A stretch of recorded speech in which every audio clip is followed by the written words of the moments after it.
Hello student, welcome to Orion classes.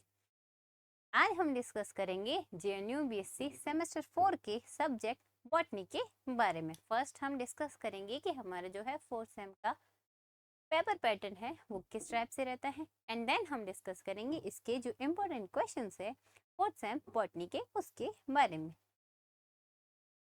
तो देखो, first हम बात करें इम्पोर्टेंट क्वेश्चन की। तो देखो, आपका जो पेपर है वो कितने मार्क्स का रहेगा? 70 मार्क्स का। ये 70 मार्क्स आपके फर्दर आगे दो पार्ट में डिवाइडेड होंगे, part A and part B. Part A and part B.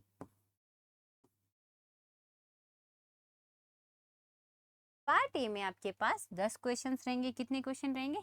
10 question. उन 10 क्वेश्चंस का आंसर आपको 50 वर्ड में देना है। कितने वर्ड में? 50 वर्ड्स में। ये जो 10 क्वेश्चंस है ये आपके पर यूनिट से 2 क्वेश्चन रहेंगे। कितने? Per unit 2 question.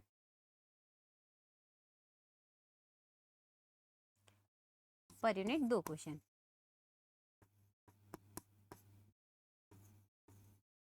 यानी कि टोटल 5 यूनिट है हमारी।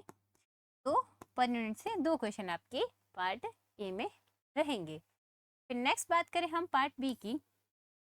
तो पार्ट बी में आपके पास यूं तो 10 क्वेश्चन रहेंगे, बट आपको अटेंड कितने करने हैं? 5 क्वेश्चन। कितने? 5 क्वेश्चन। पर क्वेश्चन में आपके पास पर यूनिट से 2 क्वेश्चन रहेंगे, यानी कि फॉर एग्जांपल अगर हम बात करें हमारी यूनिट फर्स्ट से तो आपको 2 क्वेश्चन भी देखने को मिलेंगे। उन दो में से आपको किसी एक क्वेश्चन को अटेंड करना है, यानी कि इन शॉर्ट कहे तो आपके पास में 10 क्वेश्चन रहेंगे, 10 में से 5 आपको अटेंड करने हैं। फिर नेक्स्ट बात करें कि आपको पार्ट बी के क्वेश्चंस का कितने वर्ड लिमिट में आंसर करना है, तो आपको 500 वर्ड्स तक इसका आंसर करना है। कितने वर्ड्स तक? 500। फिर बात करें हम नंबरिंग की। तो देखो, पार्ट ए का जो क्वेश्चन है वो पर क्वेश्चन कितने मार्क्स का रहेगा? 2 मार्क्स का। ये पार्ट ए आपके टोटल 20 का रहेगा।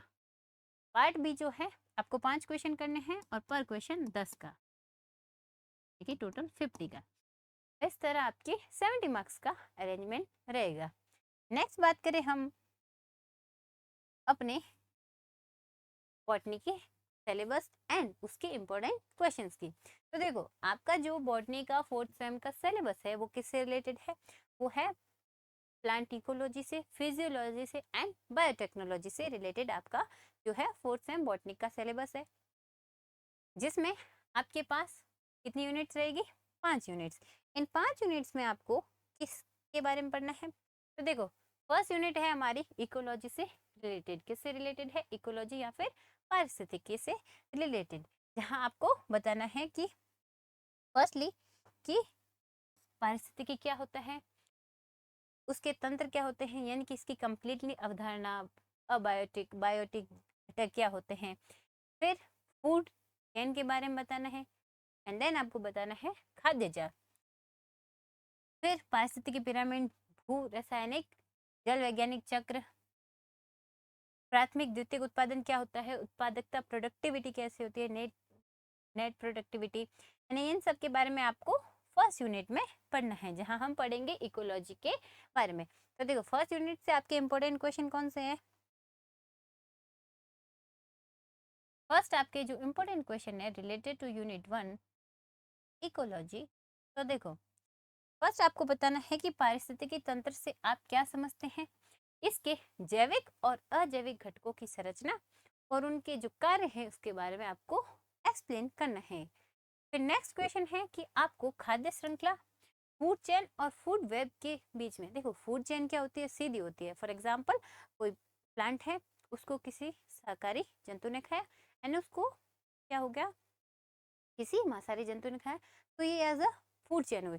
फूड वेब क्या होता है? तो उसी प्लांट को किसी और शाकाहारी जंतु ने खाया, एक और शाकाहारी जंतु, इस तरह एक ऐसे नेटवर्क बनता है कंप्लीटली। फूड चेन एक सीधी रेखा चलती है, बट जाल में आपके पास बहुत सारे जो है जंतु रहते हैं, यानी कि बहुत सारे जंतुओं के बीच में कनेक्शंस को आपको कहाँ पढ़ोगे? फूड जाल के अंतर्गत। तो आपको food chain and food web के बीच में डिफरेंस बताना है। एंड देन पारिस्थितिकी तंत्र में जो ऊर्जा का प्रवाह होता है के प्रतिरूप को समझाना है, यानी कि पर लेवल पे ऊर्जा का जो आप यूज करते हो 10%, उसको आपको एक्सप्लेनेशन करना है कि किस तरह आपने ऊर्जा के पिरामिड में को यूज किया। नेक्स्ट क्वेश्चन है कि पारिस्थितिकी पिरामिड्स कितने प्रकार के होते हैं, यानी कि इकोलॉजिकल पिरामिड्स होते हैं वो कितने प्रकार के होते हैं। फिर मैं आपको इसी के साथ बताना है कि उदाहरण से समझाइए कि ऊर्जा का पिरामिड हमेशा सीधा क्या होता है, क्यों होता है, यानी कि ऊर्जा का पिरामिड हमेशा सीधा क्यों होता है, पर लेवल पे इसमें 10% एनर्जी जो यूज होती है उसके बारे में आपको एक्सप्लेन करना है इस क्वेश्चन के अंतर्गत। फिर नेक्स्ट क्वेश्चन है हमारे पास में कि इकोलॉजिकल सक्सेशन क्या होता है, यानी कि पारिस्थितिकी अनुक्रमण जो होता है उसको बताना है। इसी क्वेश्चन के साथ में आपको जो सेकंड पार्ट है जल कर्मक और जो मरुकर्मक होते हैं उनकी विभिन्न अवस्थाओं और प्रक्रियाओं के बारे में एक्सप्लेन करना है। फिर हमारा जो यूनिट 1 का लास्ट इंपॉर्टेंट क्वेश्चन है कि जलोद्भिद, मरुद्भिद और जो लवणविद प्लांट्स होते हैं उनमें मॉर्फोलॉजिकल क्या डिफरेंस होते हैं और वो इन्वायरमेंट के अंदर कौन से गुण अडेप्ट करते हैं, यानी कि उनके अडेप्टेशन के बारे में आपको एक्सप्लेनेशन देना है। फिर आते हैं हमारी यूनिट सेकेंड, कौन सी यूनिट सेकेंड, जिसमें आपको बताना है कि पादप कार्यकी होती है उसके बारे में। किसके बारे में, पादप कार्यकी के बारे में। फर्स्ट आपको बताना है कि इस चैप्टर में आप क्या क्या पढ़ेंगे, तो आप पढ़ेंगे प्लांट वाटर रिलेशन, न्यूट्रिशंस, वाष्पोत्सर्जन कैसे होता है, स्थानांतरण चाहे एक्टिव हो या पैसिव हो उनके बारे में। एंड देन आप पढ़ेंगे कि जो साइकिल्स होती है, चाहे क्रेब्स साइकिल, ग्लाइकोलाइसिस, यानी कि लाइट रिएक्शंस, डार्क रिएक्शन, ये सब कहाँ पढ़ेंगे आप, यूनिट सेकेंड के अंतर्गत। एंड देन आपको जो प्रकाश संश्लेषण है उसके अंदर वर्णक है, C3C4 प्लांट्स क्या होते हैं, इन सब के बारे में आपको यूनिट सेकेंड के अंतर्गत बताना है। फिर बात करें हम प्लांट फिजियोलॉजी के इंपॉर्टेंट क्वेश्चंस की, तो देखो आपका जो फर्स्ट क्वेश्चन है वो है कि पादप जल संबंधों के संदर्भ में एक्टिव और पैसिव जो परिवहन होता है उसके बारे में अंतर को आपको समझाना है। सेकंड क्वेश्चन है कि ग्लाइकोलाइसिस और जो क्रेब्स साइकिल होती है उसको एज अ डायग्रामेटिक वे में आपको समझाना है कि कहाँ पे कितनी एटीपी बनी, कैसे बनी, उसको पूरा एक्सप्लेन करना है। फिर आपको बताना है कि ग्लाइकोलाइसिस कहाँ हुआ, माइटोकॉन्ड्रिया में हुआ, माइटोकॉन्ड्रिया में कहाँ हुआ, मैट्रिक्स में हुआ, या फिर इसके बाहर कोशिका द्रव्य में हुआ, यानी कि पूरा आपको इसके बारे में समझाना है। फिर बात करें हम नेक्स्ट क्वेश्चन की, तो देखो नेक्स्ट क्वेश्चन में आपको बताना है कि जब प्रकाश संश्लेषण होता है तो साइक्लिक और नॉन साइक्लिक जो प्रकाश अभिक्रिया होती है, जहाँ पे आप पढ़ते हो PS1 PS2, उसके बारे में आपको बताना है और इनके बीच में डिफरेंस बताना है। नेक्स्ट आपका इंपॉर्टेंट क्वेश्चन है कि C3C4 प्लांट्स और CAM जो प्लांट्स होते हैं उनके अंदर कार्बन फिक्सेशन कैसे होता है और उनके बीच में जितनी भी प्रक्रियाएं होती हैं उनके द्वारा अंतर स्पष्ट करना है। किसके अंदर, C3C4 और CAM प्लांट्स के अंदर। नेक्स्ट आपका सेकेंड यूनिट से इंपॉर्टेंट क्वेश्चन है कि वाष्पोत्सर्जन क्या है और वाष्पोत्सर्जन को प्रभावित करने वाले बाह्य कारक या फिर आंतरिक कारक के बारे में आपको बताना है। ये क्वेश्चन हमारे किससे रिलेटेड है, यूनिट 2, जिसमें हम पढ़ते हैं प्लांट फिजियोलॉजी के बारे में। फिर नेक्स्ट यूनिट है हमारी उपापचय और पादप हार्मोन और विकास से, यानी कि जहां आपको पढ़ना है मेटाबॉलिज्म, प्लांट हार्मोन्स और डेवलपमेंट के बारे में। इसमें आप पढ़ोगे नाइट्रोजन उपापचय कैसे होता है, लिपिड उपापचय, और जो प्लांट के अंदर प्लांट हार्मोन होते हैं, फॉर एग्जांपल ऑक्सिन है, जिब्रेलिन है, एब्सिसियस है, इनके बारे में आपको बताना है। जिसमें आपके पास जो फर्स्ट इंपॉर्टेंट क्वेश्चन है वो है कि बायोलॉजिकल नाइट्रोजन फिक्सेशन क्या है, यानी कि जैविक नाइट्रोजन स्थिरीकरण क्या है, इसके सहजीवी नाइट्रोजन स्थिरीकरण की अभिक्रिया, यानी कि पूरी क्रियाविधि कैसे होती है, और नाइट्रोजनेसिस एंजाइम में इसकी भूमिका क्या रहती है, उसको पूरा आपको एक्सप्लेन करना है यूनिट 3 के अंदर। नेक्स्ट इंपॉर्टेंट क्वेश्चन है कि जो लिपिड मेटाबॉलिज्म होता है यानी कि लिपिड उपभोग है, उसके अंतर्गत बीटा ऑक्सीकरण और ग्लाइऑक्सिलेट चक्र होता है, उसके महत्व और उसके वर्णन को बताना है। फिर अगला क्वेश्चन है हमारे पादप हार्मोन, जिसमें ऑक्सिन और जिबरेलिन के विकासात्मक कार्यों और कृषि के क्षेत्र में इनके व्यवहारिक और अनुप्रयोगों के बारे में आपको बताना है। नेक्स्ट क्वेश्चन है किससे रिलेटेड है, प्लांट हार्मोन से, जहां आपको साइटोकाइनिन और जो एब्सिसिक अम्ल होता है एथिलीन, इन सब में कहना है कि ये किस प्रकार प्लांट की ग्रोथ में हेल्प करते हैं, फर्दर आगे डेवलपमेंट का प्रोसेस कैसे होता है, इसके बारे में इस क्वेश्चन के अंतर्गत बताना है। फिर आपको बताना है कि प्रतिदीप्तिकारिता यानी कि फोटोपेरिडियम क्या होता है और फाइटोक्रोम क्या होता है, इसके बारे में समझाना है। जो बीज होते हैं उनके अंदर सीड डोरमेंसी कैसे होती है और वसंतीकरण या फिर फर्टिलाइजेशन कैसे होता है, ये सब क्या करना है आपको एक्सप्लेनेशन करना है। ये जो आप पढ़ेंगे कि चाहे प्रतिदीप्तिकारिता हो, फाइटोक्रोम, ये किससे रिलेटेड है, इन्हीं प्लांट हार्मोन से रिलेटेड है। नेक्स्ट क्वेश्चन है आपका कि सॉरी फॉर नेक्स्ट यूनिट है हमारी यूनिट 4, जिसमें आपको पढ़ना है प्लांट बायोटेक्नोलॉजी के बारे में। किसके बारे में, प्लांट बायोटेक्नोलॉजी के बारे में। तो देखो फर्स्ट है ना कि हमें इस यूनिट में किन किन टॉपिक्स के बारे में पढ़ना है। आपको पढ़ना है सबसे पहले पादप उत्तक संवर्धन के सिद्धांत, उसके घटक एंड तकनीकों के बारे में। फिर इसमें आपको पढ़ना है सूर्ण जनन और फर्दर आगे अंग जनन, प्रोटोप्लास्ट को कैसे पृथक किया, उनके पुनर्जनन एंड सोमाक्लोनन विभिन्नता कैसे होती है, यानी कि कंप्लीटली आपको इस चैप्टर में बायोटेक्नोलॉजी के बारे में पढ़ना है। अब इस यूनिट से किन इंपॉर्टेंट क्वेश्चंस के आने के चांसेस है, तो देखो फर्स्ट क्वेश्चन है हमारे पास में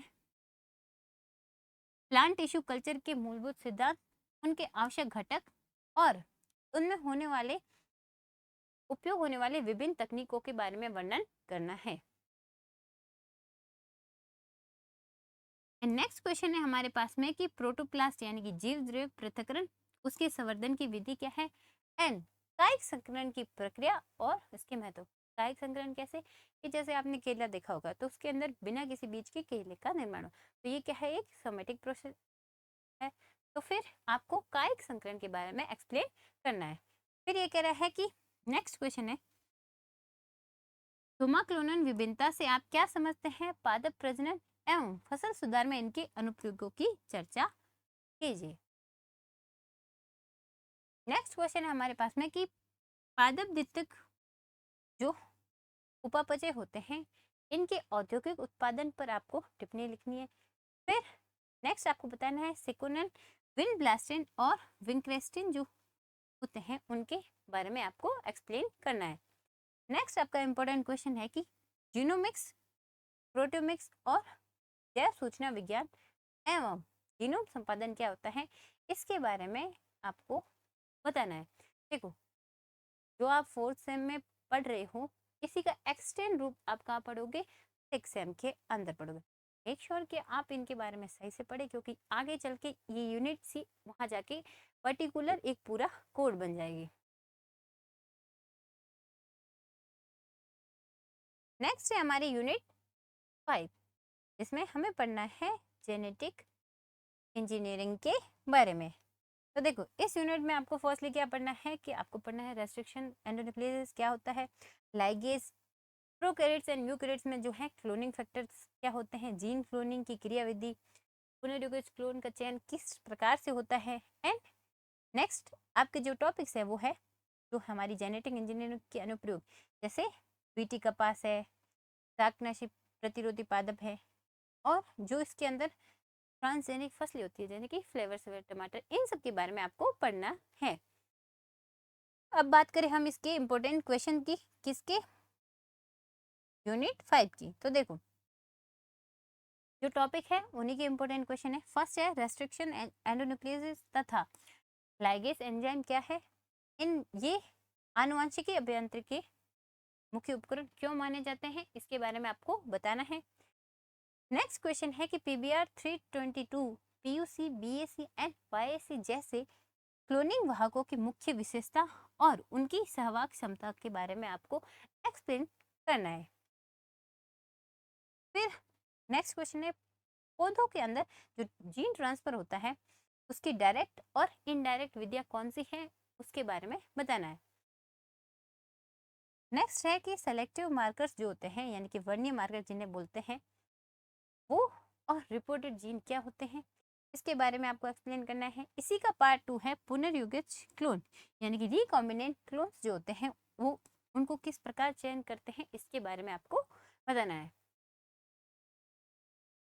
फिर बात करें हम जो है इसके जेनेटिक इंजीनियरिंग के अनुप्रयोग है उसके बारे में कि इसके द्वारा हमने क्या चेंजेस।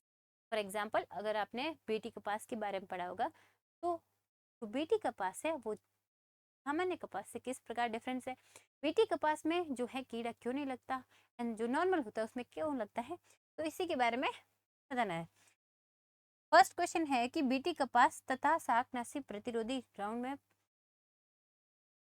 के द्वारा जो सोयाबीन का निर्माण होता है वो कैसे किया जाता है, इनसे कृषि में लाभ बताइए यानी कि बीटी कपास का यूज करने से क्या लाभ होता है, इसके बारे में आपको एक्सप्लेन करना है। नेक्स्ट क्वेश्चन की बात करें तो देखो जो हमारे पास में ट्रांसजेनिक फसलें थी उसके बारे में आपको बताना है। फॉर एग्जाम्पल कि फ्लेवर सेवर टमाटर क्या होते हैं, कैसे बनते हैं, इससे क्या आपको फायदे हुए इसके अंदर जो है चेंजेस करने से। एंड सेकंड है गोल्डन राइस। देखो गोल्डन राइस में ऐसा क्या होता है कि जिसको नाइट ब्लाइंडनेस होती है उसको इनका सेवन करने से वो कम हो जाती है, क्यों होती है और इनमें ऐसा क्या जीन ट्रांसफर किया कि ये जो है नाइट ब्लाइंडनेस को कम करते हैं।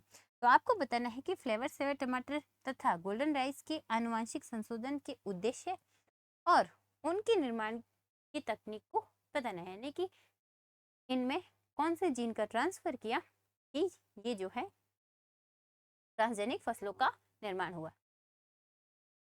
नेक्स्ट क्वेश्चन है कि ट्रांसजेनिक फसलों के उत्पादन और उपयोग से जुड़ी जैव सुरक्षा और उनके समाधान क्या है, इसके बारे में आपको बताना है। देखो फोर्थ सेम आपका किससे रिलेटेड है, आपका फोर्थ सेम जो रिलेटेड है वो है इकोलॉजी से related, plant physiology and biotechnology से रिलेटेड। हमारी 5 यूनिट्स हैं, उन 5 यूनिट्स के इंपॉर्टेंट क्वेश्चन कितने हुए 27। आई होप कि मैंने जो इम्पोर्टेंट 27 क्वेश्चन बताए हैं आपके BSc फोर्थ सेम के लिए उन्हीं में से आपको एग्जाम में क्वेश्चंस दिखने को मिले। Thank you.